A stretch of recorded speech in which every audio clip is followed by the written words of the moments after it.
लेके रंग हरिहर लाल पियर और करिया रावा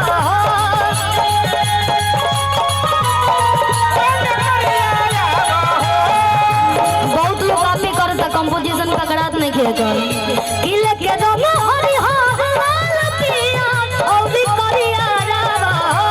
ए हो सबरिया रंगे घघरिया दिला देवरिया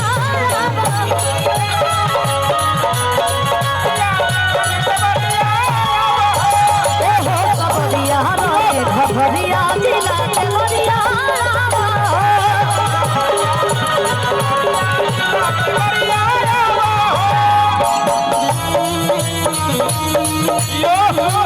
क्या बात है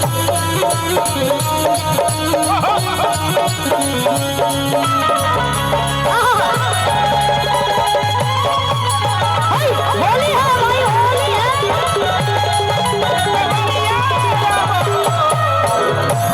हर गंगा के भौवा शहर में राजा जी न मिली तो बड़ा दिली दिली दिली दिली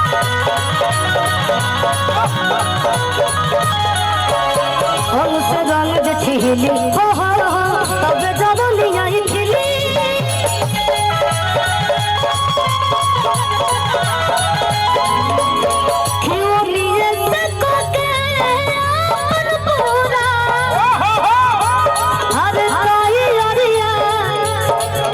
एक सेकंड हेलो हम पकड़ा देते हैं हम हेलो क्या बात क्यों लिए से को के अपन पूरा कोई यारिया लावा ये हो सबरिया रंगे घघरिया दिला देवरिया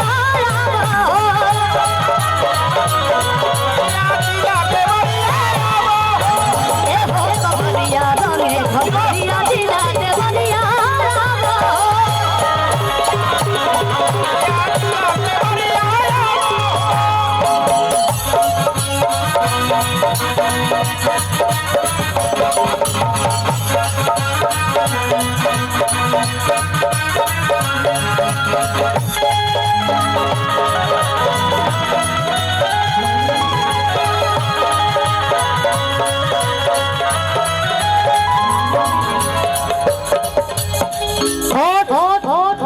पिछला साल के भी बहुत सारा होली बड़ी सो कि काहे घरे हला होत बाटे भौजाई कि हमरा से साफ साफ दाना बताई कि लीना होई माइक जवन दिल में बबोली एक डीजे हेलो हेलो हेलो कि लीना होई माइक जवन दिल में बबोली साफ सुथरा बात बताओ साफ सुथरा बताओ कि पति के साथे रहबो कि देवर के साथे रहबो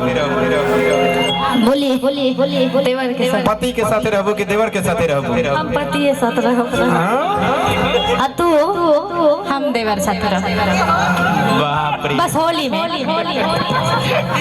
बस होली बोली कि मरबो मरदा के गोली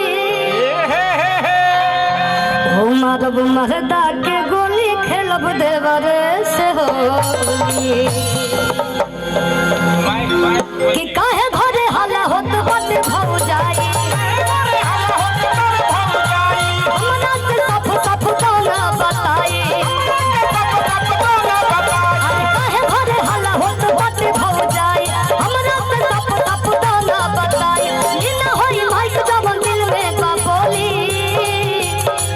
साफ साफ बताओ साफ सुथरा बात बताओ एक सेकंड साफ सुथरा बात बताओ कि तू पति के साथ रहबो कि देवर के साथ रहबो हम देवर साथ रहबो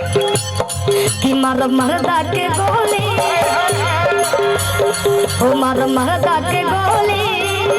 कि मार मरदा के गोली खेलब देवरे से होली मरदा के गोली खेलब देवरे से होली धनी बोला हमसे ना राज बानु का हो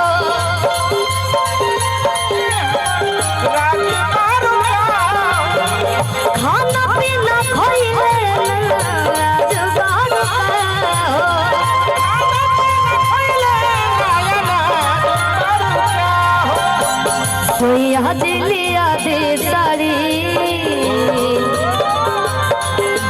सैया जिली